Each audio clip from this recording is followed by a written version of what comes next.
Thank you so much, Ash, and welcome everyone to this premium class on tips and tricks for drawing eyes. And yeah, I don't have anything to add. Ash said it all that I needed to say. I'll go ahead and we'll jump into it because we have a lot to cover, and I'll switch to my tabletop view here. So tonight we're going to be drawing 3 eyes using 3 different kinds of photographs that have a variation of light and detail in them. I'll go over the supplies real quick, but first, yeah, don't forget to tag your work with Make It with Michael's or Michael's classes, and follow or tag me on Instagram. You can even tag me in your posts so that I can be sure to see them, since there are often so many things under those hashtags. Michael's offers such a large variety of classes. So that way I'll be sure to see your posts, and it won't get buried in all of those with the same hashtag. And if you want to follow me anywhere else online, there's my website, there's my email, and then Instagram and Facebook. Even started a Patreon that I'm trying to get rolling. And then there's some of my personal work, if you're interested, that I do using primarily calligraphy ink. So we're going to be using a pretty simple supply list tonight, just your H&B drawing pencils, the Artist Loft brand. We want a synthetic eraser and then a drawing pad, and I provided the reference images. So there was this printout that you could, or this downloadable reference photo. Hopefully you have some photographs of eyes ready, if not, you can use mine. So I run into, when I've been teaching adults for about 7 or 8 years now at the community level, and I've said this before in other premium and free classes, how it's always a bit of a struggle whenever it comes to portrait drawing, because I tell people to get, like, find the most ideal photograph possible to work from for beginners, but then invariably people come in with photos that are really, challenging for even an advanced artist, or maybe you are an advanced artist if you're in this class, but you're still struggling with photographs or references that, are a little less than ideal for seeing everything that we're looking for when we're drawing. So I've got a photo that's really close up and zoomed in and has a lot of natural light.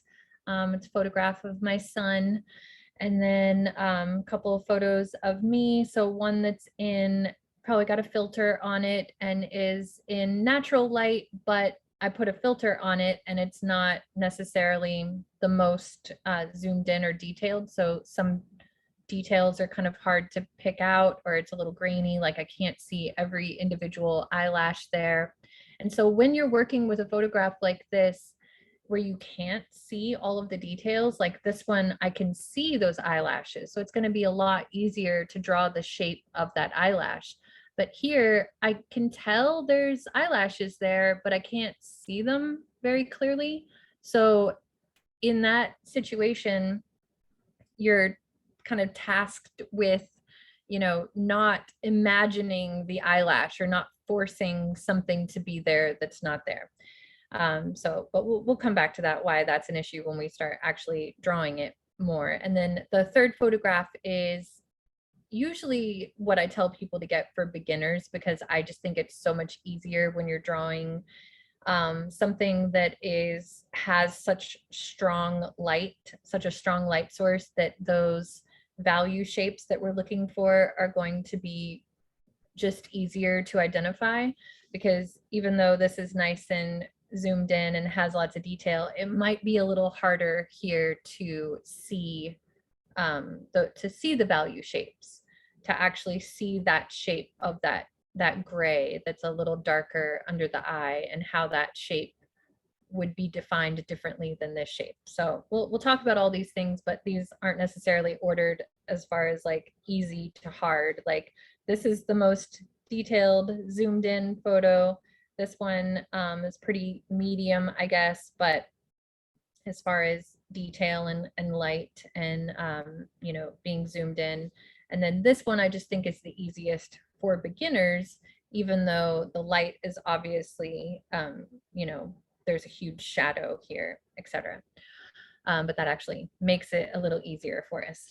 All right, so those are the three eyes, and you can, you know, draw the same eyes that I'll be drawing. I'm going to draw the same ones again here. Any questions about supplies or the reference image before we get started with our preliminary sketching? It doesn't look like we have any questions in the chat quite yet. But yeah, if anyone needs to ask questions, go ahead and drop them in the chat and I can relay them on the video. Okay, great. And I also just wanted to do a little commercial for the class next week, just because I'm excited about it. It's a free class, but it's perspective drawing of a coffee cup. So looking at it from various points of view. So if you haven't signed up for that one yet, be sure to join me for that. I'm just excited because it's just something, you know, like eyes, it's something that a lot of people struggle with or always want to know about, is how the perspective changes on an object when you're viewing it from, you know, below the object or above the object, or, you know, straight on the object. So anyway, that affects how we see an eye too, but I'm sure we'll come back to that in her. We have a class on head tilts planned for, I believe, March, that will cover how the view of the eye will change in regards to the tilt of the head. All of these are pretty straightforward, I guess, except the one of my son. I was a little above him since he's shorter than me when I took the picture, but the other two are pretty head on. My head's not on a big tilt. Okay, so I want to get started on just some preliminary sketching. So I'm going to take this away, and I'm sure I'll refer back to it and just do some sketching of an eye, and talk about basic anatomy real quick. Actually, maybe I'll just label the anatomy with my photographs, and then we'll just dive in with these three eye drawings. So first of all, we've got, you know, the eyelid, and then we've got the tear duct. I think most of us are familiar, but, you know, I try to always, in all of my classes, never assume that everybody knows something and open up the space for people to ask questions. Like, there's no such thing as a, you know, a dumb question. So I like to just map everything out. So we've got the pupil, which is the black part at the center of the eye there. And then we've got the iris around that, which is like the fractals of the universe, all that beautiful color that we see in our eyes. And then we've got the sclera, which is the quote unquote whites of the eye, but we're going to talk a lot about how there is no real white of the eye. Like this, the only thing that truly is like absolute white blank paper, typically, I shouldn't use words like always, but typically the only space where you're going to have an absolute white highlight is going to be in little sparkles and of reflective light that we see in the eye. But that's not necessarily going to be just a perfect little circular white space either. Sometimes you'll see windows reflected, you'll see the shadow of a person, you can see all sorts of things reflected in a person's eye. You know, what's being reflected around the room, like right there, that's probably the TV, and then maybe the window and then the TV underneath it. Yeah. And then that's, you know, a little circle of reflective light. Okay, so yeah, the eyelid, which is the space above our eyelashes on the top, and then we've got the tear duct, this little, you know, meaty part in the corner. and then the sclera, which is the whites of the eye, the iris, the pupil, and then this is called the lacrimal caruncle or lacrimal suruncle. I'm not exactly sure how to pronounce it, but it's the bottom lid where you might put makeup on that bottom lid. Okay, so let's go ahead and start drawing the first eye here. And luckily I can get that on the same page here, but maybe let me go to a blank page where my diagram words aren't.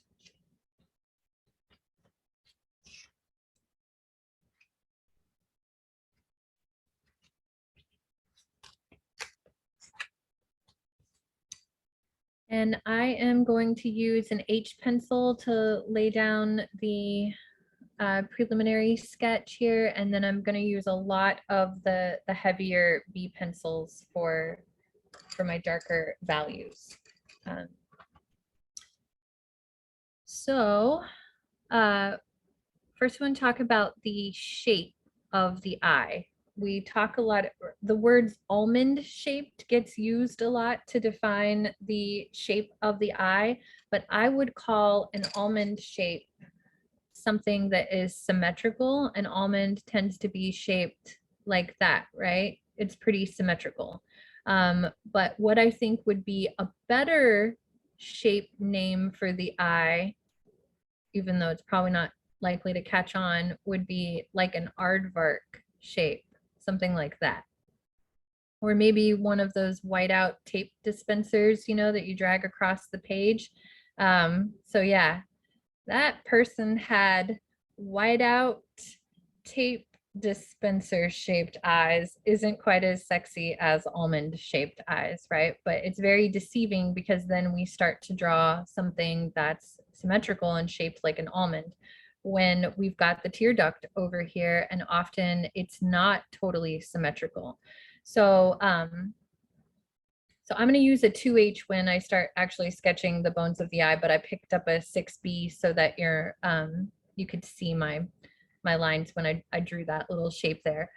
But use whatever pencils you feel most comfortable with. That's always something I struggle with when teaching these classes, because often I'm choosing a darker pencil just so that you can see what I draw on the paper, but you might want to use a lighter pencil so that it's easier to erase certain things that you do. Okay, I forgot what I was saying, so I'm just gonna jump in with sketching this aardvark shape. Oh, I remember. So yeah, when I talked about facial proportions in the class on basic facial proportions, I said this, and in any portrait drawing class, I'll repeat this again. You know, there is no standard for anybody's face. There's no perfectly proportioned eye or perfectly proportioned nose or mouth or anything that we look to and say, oh, this person deviates from the, you know, the norm or the standard. Like everybody's facial features are unique and different.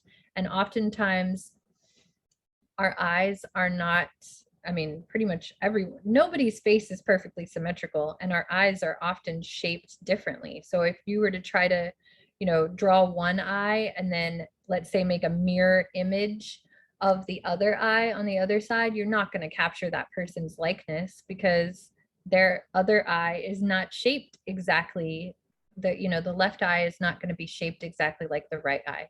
So let go of that idealism when it comes to shapes of eyes. There's no like every time we start drawing an eye, we draw it exactly that shape. You have to observe the person's particular eye that you are drawing. So if you're drawing a reference photo that's different than mine, the shape that you start with is going to be different. So I've got my 2H pencils, so I'm making nice light lines, and if they're hard to see, I can switch to a darker pencil for this, but I want to be able to erase in this stage, so I definitely want you working with a lighter pencil. So we're going to go general to specific here, and we're going to find that outer shape here of like the entire eye, and think about, you know, the inside of a skull and how big that eye socket is that, you know, that the eye is sitting inside of. There's a lot going on with that eyeball that's covered up by all of this skin and being protected by the eyebrow, etc. But just as far as this shape, I'm drawing this shape. So this is the time to notice that it's a little more rounded right here. And then there's a bit of a corner, but not a severe, you know, it's not like a sharp point right here, but that rounded shape does kind of shift to the lower lid. It's like a L shape right here. And this is all very big and rounded. When you're drawing children, the biggest thing to take away is to note that their eyes and their lips are going to be much bigger, take up a lot more space on their head. So if you're ever drawing, you know, a child, an entire child's face, not just an eye, and something looks off, it's likely, or if you feel like you've made them look older than they are, and it's, you know, a very young child, try making the eyes and the lips like 4 times bigger than you think they need to be, and you'll get closer to capturing that likeness, because that's really what's going on there. So I'm just straightening up and solidifying these lines and just finding that overall shape of the tear duct and the 2 eyelids. All right, and then I'll find the shape of the eyelid on top of it. And this is where you notice, you know, some people's eyelids take up a lot more space before that fold under the eyebrow kind of collapses on top of it when their eye is open. If they were to blink, you would see their whole lid. But on my son, this fold covers up a lot of his eyelids. So we're only seeing a tiny bit, like right here, it's pretty flush with his eyelashes. So that space is not very big. So take note of that spacing.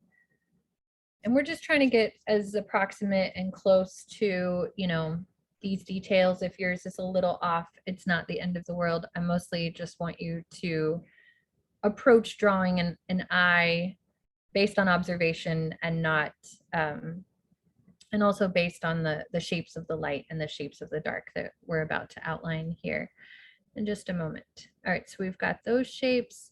Then we've got the lacrimal, what was it called? I've already forgotten. Caruncle, the lacrimal caruncle here, the bottom lid, and that shape becomes a little blurry. I don't want to draw anything too detailed that's not a total line. When I first started drawing portraits several years ago and wanted to like get really good at them, I had to really unlearn a lot of things that I'm sure a lot of you maybe struggle with as well. And that is basically just trying to draw what my imaginary version of the eye is, and not drawing what I'm actually seeing there. So there's always this urge to, you know, put these lines and these shapes in. So I used to play a game with myself, and I still do this when I'm struggling to capture something, is I ask myself, so the game is try not to draw any lines. And I know that that sounds, you know, like obviously I just drew some lines, but I try not to think of it in terms of a hard line and think of it more as a shape. Like right here, if we really zoom in, and this is where it's nice having a photo like this on your phone, because you can take your iPhone and just, you know, zoom way in. And like, even though I drew a line right there, could that be a shape? So does that need to be a line, or could it be a shape? I'm just going to outline the shape that I'm seeing there. So rather than drawing a line right there, could I just think of that in terms as a shape? And same thing with this right here. Like, do I need to force this line to go all the way up here? Or should I leave that a little blurry because this shape is going to define it better than a line? Okay, so I don't know if you can see that, but I'm just leaving that blank because that line does not need to be there. In the game of, is it a line or is it a shape? I'm seeing more of a big shape right there than a line. So I don't want to force a line. I'm going to let my value shape do the heavy lifting there. So I could even do that here if I wanted to keep my game going, make that into a shape and not a line. So see how I took that line and I made it more of a shape, because now I've given myself like a paint by numbers shape that I can fill in with the appropriate value. And since this is an advanced class, I'm not going to go into the value scale from 0 to 10. But one thing I did want us to do before we start to add any value to this, well, we'll do it in just a minute. Let's keep drawing our empty shapes. So the next thing is the eyelashes. So it's very tempting with these eyelashes, since we can see each individual one, to draw them as an individual line, but they are all pretty connected. And to me, I feel like that in the game of, you know, trying to use as few lines as possible, that should be defined more as a shape. So I'm going to even erase this line that I drew here just to show myself where the, you know, that top lid was going to be. And I'm going to draw, and I've switched to a, oh no, I have a 4H now. I thought I'd switch to a B. I'm going to draw the shape of the eyelashes, this just overall mass. And I'm going to really notice where my brain is trying to make me swoop all of those up, and notice that none of them go above his eyelid. Even this one stops right about there. So this is the highest any of those lashes need to go, even though I want to like swoop them all up above his eyelid. They're all pretty much below. So what the shape is actually doing is coming in front of his pupil and iris here. So this is going to look a little weird. Like I said, this may be a different approach to drawing a facial feature for you, but it's a very successful way to approach it. And if you have a different way that you think works better, by all means do that. I'm never trying to be like, this is the best way to approach anything. I always love seeing other people's approaches, but the main idea that a lot of the most successful approaches to drawing share is the observation of light and contours. Okay, so now that I put those eyelashes in, I can start to see where the iris and the pupil needs to go. And I'm looking at the negative space here, or the space of the sclera, the whites of the eye. Like, what is this shape right here, the negative space? I don't want to put too much spacing here, because then the expression would totally change. The amount of space that the iris and pupil are taking up within the eye are going to really lend themselves to the expression or the emotion that's in the person's eye. So you know, moving that more to the center, or you know, the direction that they're looking to. If you're painting somebody who was looking directly at the viewer, and somehow in your drawing it feels like they're looking to the left or to the right, you know, that has a big, or if you're trying to make them look like they're looking to the left or to the right and it looks like they're looking at the viewer, then it's because of the positioning of the pupil and the iris there. So I want to get that negative spacing as close to it as possible. All right, that looks pretty good. And there's a very oblong shape that I'm seeing to the iris and the pupil. I'm not seeing a perfectly circular shape to the pupil because of just the light that the iris is picking up and reflecting there. So there's a big shape within here, this shape. So I'm really avoiding forcing like this just circular shape or trying to force any idealized version of what shape I think needs to be there, and just purely observing what I'm seeing. Any questions up until this point?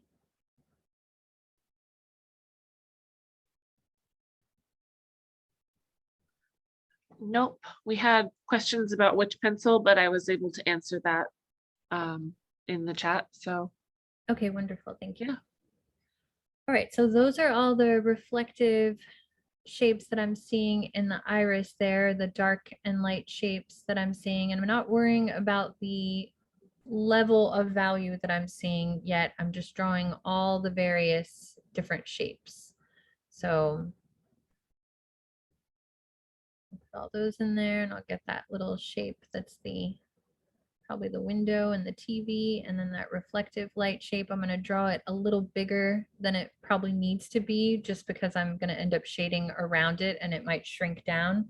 If I draw it really small, I might accidentally shade and cover it up. And we want to make sure that what is blank paper stays, what's absolutely white stays blank paper. We can always erase it out, but it's easier to plan ahead. Okay, so that's pretty much everything except for the bottom lashes. So same thing, does it need to be a line or can it be a shape? I would say most of these eyelashes could be shapes. The only one that I would even call more of a line, yeah, none of them. Maybe these right here, these three could be a line and I made them a shape. All the rest of these, I'm drawing these triangles that become skinny at the end because it's like 2 or 3 eyelashes that are close together. Each little triangular shape is like 2 or 3 eyelashes. And then I'm going to let it be kind of fuzzy here because we've got more of a shape right there. So this is where I'm using less pressure on my pencil for these lighter values and looking at that big blobby shape that I drew, that I outlined right there. And then with the tear duct, the same thing. I'm using very light pressure because I don't want this line, this outline of the shape with all the darker values. It's going to be easier for those lines to disappear when we fill in around them. But since this is going to be so lightly blended when we're done, we don't want to put a hard line here with our pencil to outline it. So I'm just doing a very light pressure just to designate where that value shape is. And then we're not going to worry too much about the eyebrows or anything. We're just really focusing on the eye, but I do have to put my son's little freckle right there. I didn't put the freckle in the other one. That's funny. I think I did, and then I took it out for some reason.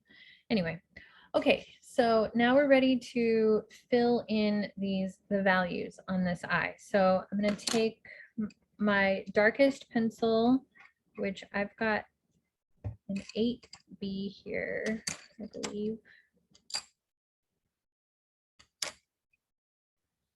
I'm going to take my 8B and I'm going to turn it on its side at the top of the page or on a spare sheet of paper. I want you to just start with a very even dark pressure and let up on your pressure as you drag it across, and just make a little value scale here from light to dark.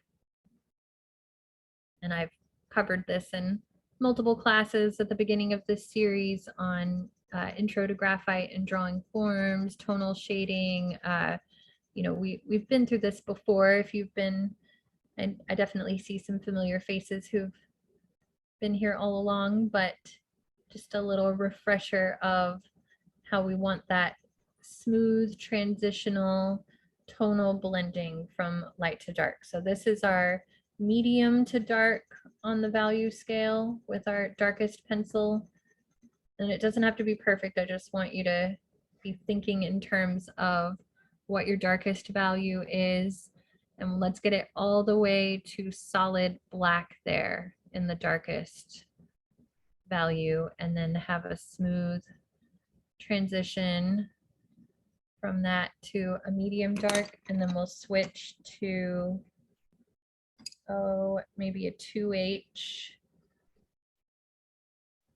and then just do some lighter values. And then you want that to disappear to like a baby's breath, just barely on the page. And then maybe use your HB to make that a more gradual shift on the lighter side from your medium to your light values. And then label to yourself, or just keep in mind that this is our absolute white. This is our 0, our blank paper is our whitest white. You're still going to have a little bit of value in your, on a scale from, oops, I made that too dark. In a scale from 0 to 10, we're still going to have a little bit of value there for the 1, a little bit of value for the little bit, you know, darker value for the 2 and the 3. Why do I keep going so dark right there when I'm trying to make it disappear? Anyway, you get the idea. I'm rushing because I don't want to spend too much time on this, but I just want you to be aware of your values from blank paper, a 0 to a 10, which is our solid black. So when I talk about my 0s and 10s, I'm talking about blank paper to solid black. Okay, so we're gonna just fill this in, all of our 10s on the value scale. Where are our value shapes that go to an absolute 10? So definitely right off the bat, we've got the pupil goes to a solid 10. So I'm going to start filling that in with my 8B. And I'm going really soft. I'm using the side of the pencil, got it turned at an angle. If you use the very front part of the pencil, you're kind of digging into the page and making a mark that is very difficult to erase.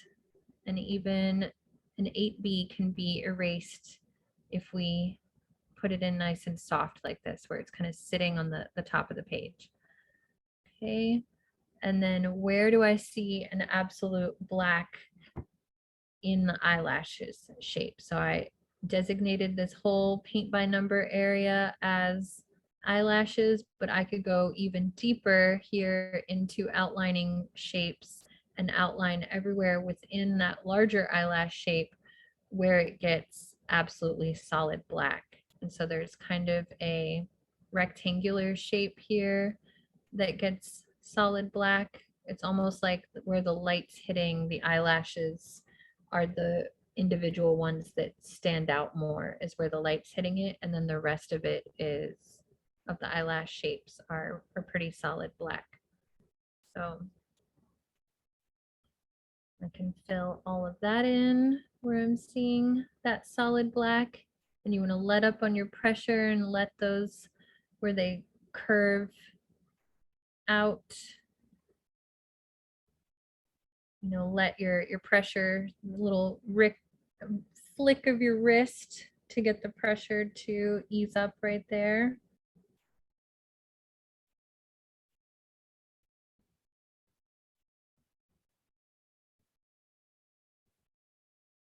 I know it seems like I'm pressed for time, but I'm going to do the easiest eye last, and it's going to go so fast after we've drawn the more challenging ones.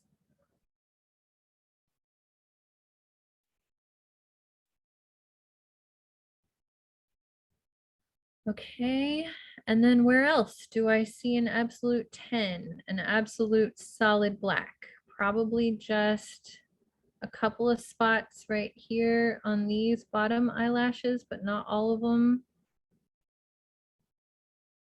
So everywhere else, I'm seeing somewhere in this range of medium to dark as far as the darker shadows go. So now I can start to fill those in accordingly. I'm going to switch to a lighter pencil, maybe a 4B or a 2B. And I'm using just a nice little circular motion for my tonal shading.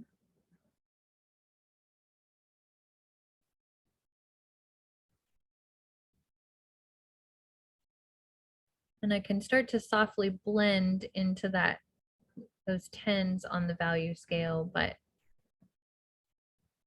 I can always do that at the end too. I more want to just bounce around and fill in all of my big shapes first. And then I can step back and see what's missing. So that's my other tip and trick for you here is never stay in the same spot on your drawing for too long, because that's a recipe for overworking it. Try to bounce around and step back and take breaks and, you know, look away from it every once in a while. Don't get so in it that you're forcing something to happen. Okay, so now I've switched to a 4H and I'm going to start to fill in some of those lighter values, and I'm keeping my pencil very parallel to the paper. So I'm using the side of it and I'm using that soft little circular motion to start to fill in these shapes. But since I've designated where that shape needs to go, I'm going to turn my paper sideways so I can really just fill in that shape without trying to force that line on it too much. So I'm just filling in that whole shape.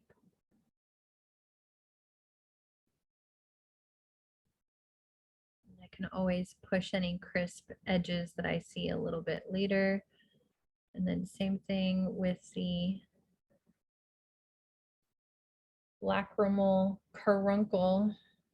I'm going to switch to an even lighter pencil. That 4H is coming out darker than I want it to. So let me use a 2H. And again, I'm keeping my pencil sideways, parallel to the paper. That's what I want for those lighter values. The 2H is definitely giving me that really soft gray tone that I'm looking for. And then notice how in, the sclera, it's not that absolute white. It's definitely not reflecting light like that. So we want to get some kind of very light gray going here, because it actually gets a lot darker gray near the tear duct. And then this very light gray.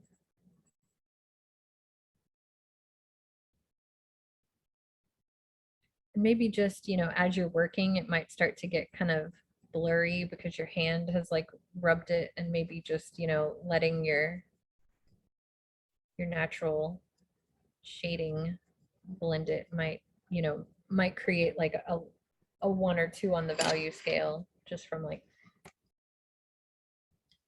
moving around near it. So you might not have to do much to get it to a 1 or 2 on the value scale. Okay, and then we're just going to clean up some of the edges, and now is where you might start to put a few more lines in there, but the lines are going to match the value. So I'm still got my 2H when I put that line in, and it's going to softly blend into the value shape, and I don't have this like hard line where it's not actually there. I forgot to fill in that shape. And so when I do portraits, in liquid ink is my go-to medium, as I mentioned, but I've been an oil painter, an acrylic painter, watercolors, and another big specialty for me, gouache. Anytime I draw a portrait, I'm going to start off with all those empty value shapes, and then I will create all my values with my color. And then it paints itself like a paint by number. You just go through and you fill in all of those those value shapes with the appropriate color, or in this case, with the appropriate grayscale value. So any questions about this eye before we move on to the next one? I know I haven't perfectly blended everything here, but I want to move on. We got 15 minutes for me to do 2 more eyes, but I know I can do it. Okay, so I took my time with that one, but now I'm just going to apply all those same rules to this one, and I'm going to go a little quicker. So first I'm looking for my whiteout tape dispenser shape. It's a different kind of aardvark shape than the one we started with on my son. It's a little more narrow. And then now I can look at the shape for the eyelashes, and it's real big and blobby. I'm not seeing a lot of details here, so it's a little easier to not force a line. It's a little easier to see that it needs to be a shape and not a line. So the shape for my eyelid crease, even though I could just draw a line right there, it's a little better for me in the end to draw it as a shape. So I'm just going to hold that up to the screen so you can see how I drew a 2-sided shape there. And then I made a big blob for the eyelashes. This one's a little blurrier. It's not as detailed, so it's a little more forgiving as far as, you know, making the shapes a little less distinct. We just want the overall essence of that shape to come through. And then since I'm not actually seeing the eyelashes, I don't want to draw anything I don't see.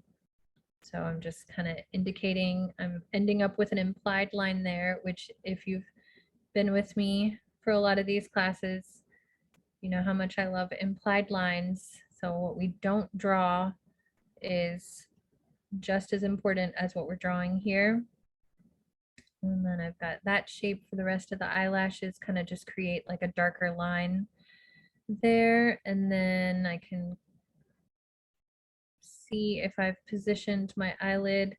So I forgot about the lacrimal caruncle here because I was realizing my iris was a little, I was about to have to draw it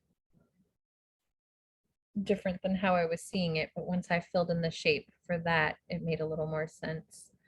And it's a little bit oblong too, but I'm not going to worry about that too much since we're running low on time.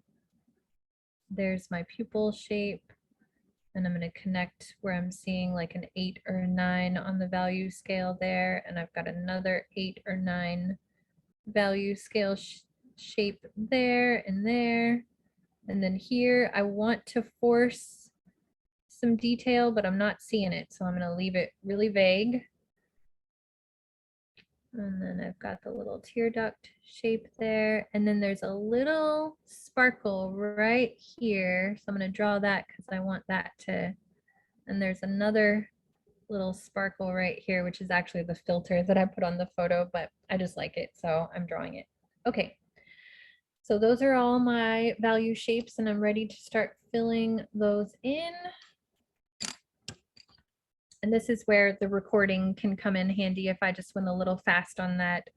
Like Ash said, you can go back and rewatch it and play it back later. All right, so now I've got my 8B again for my darkest darks. And I'm not even thinking about it as eyelashes here. I'm thinking about it as this big blob of solid black.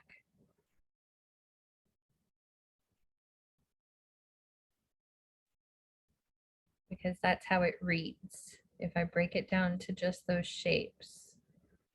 So my goal for all of you, or all of my students in all of my classes, it's like that movie A Beautiful Mind with Russell Crowe, where he like looks at a magazine page and sees all these equations and codes jumping out at him. Is that my dream for you all, is that you look at a photograph and immediately you don't see an eye, you don't see a pupil, you don't see a lacrimal caruncle, you see this shape and this shape and this shape. Like you immediately just decode it into the appropriate shape of the appropriate value, and you see it like a paint by numbers empty value shape drawing like this. And then all you got to do, and then it basically just draws itself.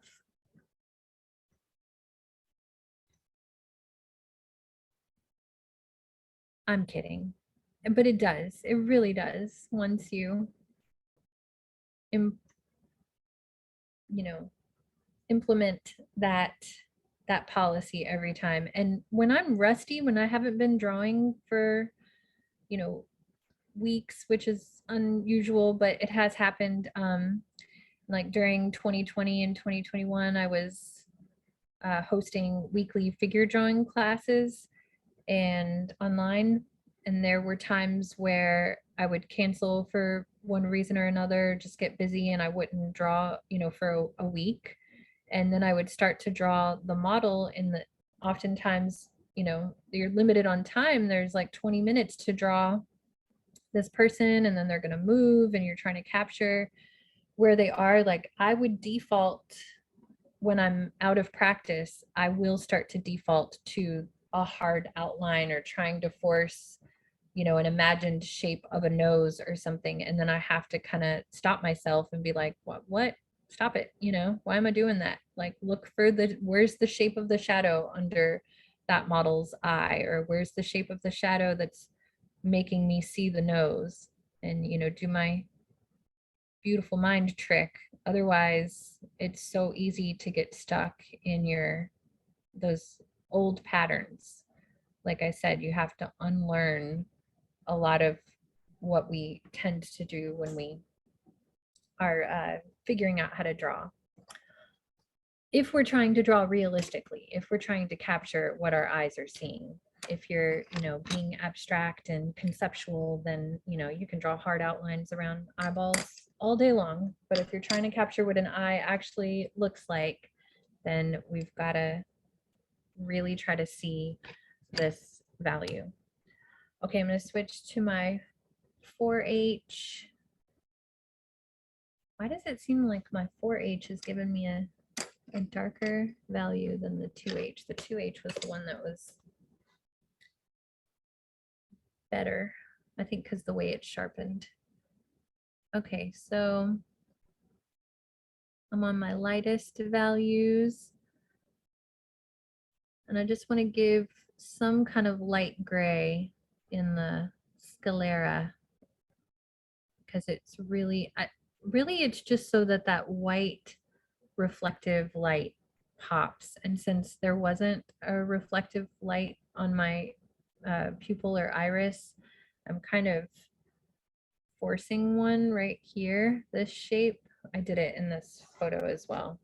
I just left blank paper right there, just because that's the one thing that I deviate from observation for, because it just gives the person a little more, makes them look a little more emotive, and certain photographs can blur that reflective light and make it not so visible. So just putting it in there makes them feel alive. If you're painting, there's kind of a Renaissance trick to that as well. Like, if the person is looking sort of not warm and alive, you're maybe using a lot of gray tones and skin tones and things like that. And maybe there is a lot of gray in their skin tone, in the light that's being reflected on their skin. But if you just add some rosy pinks and some rosy hues, it will suddenly, warm them up and make them feel like they're coming to life.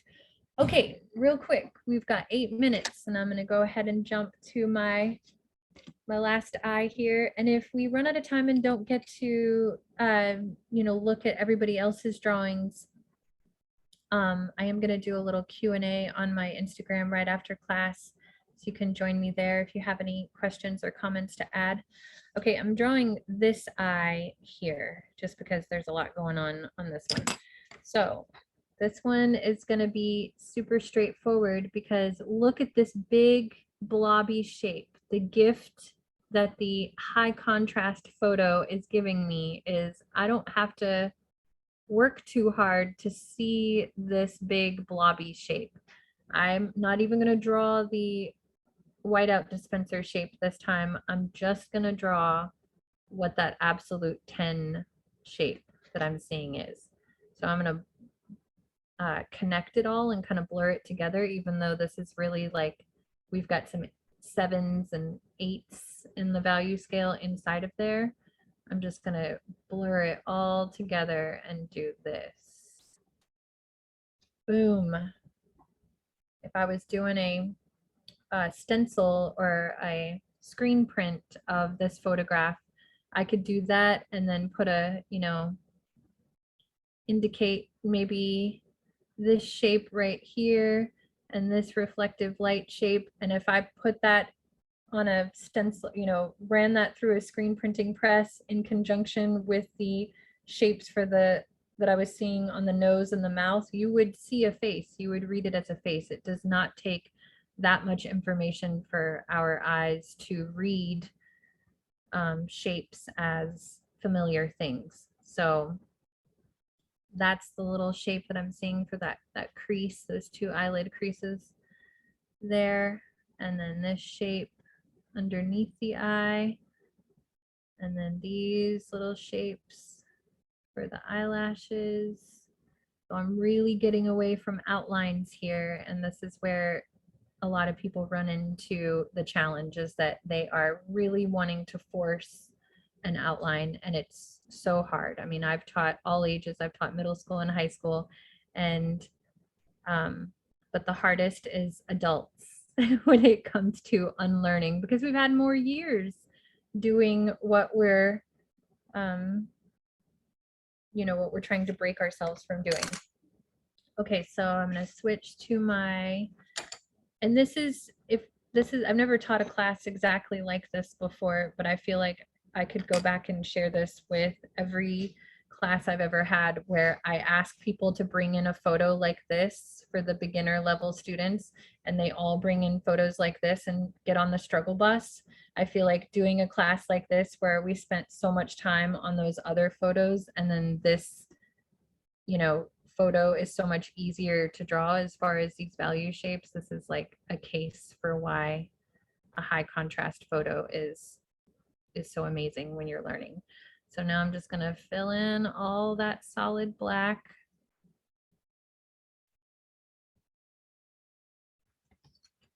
Actually turn my paper on its side so I can really get in there and fill in those shapes without getting too stuck on what I think needs to be there. Just purely observing and filling in according to the value shapes.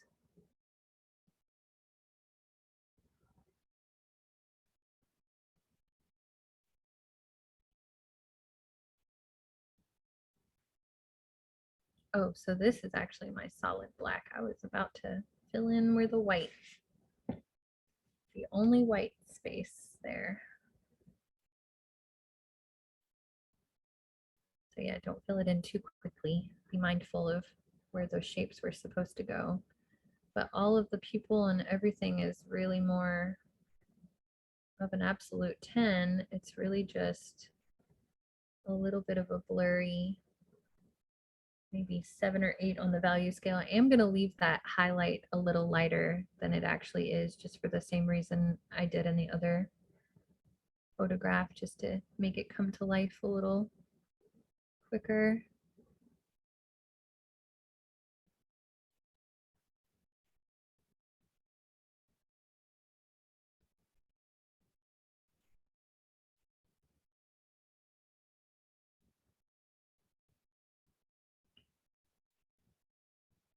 And then this gets pretty dark black, even though it's just a little bit of a shape there where it does. And then I'll switch to that 4H to ease some of the transition between those dark lines. And just soften it so it doesn't feel so much like a stencil.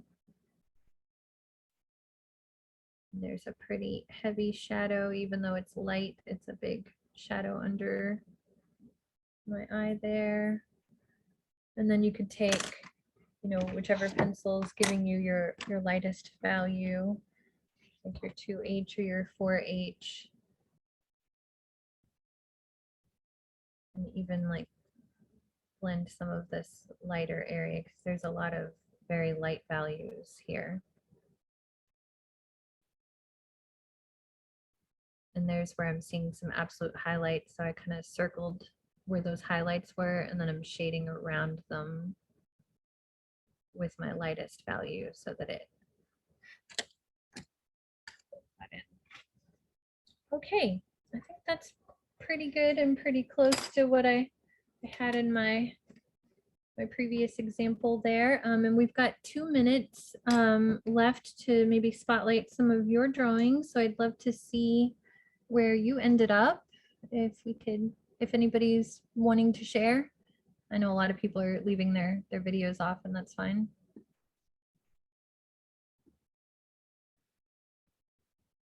Oh, very nice, James.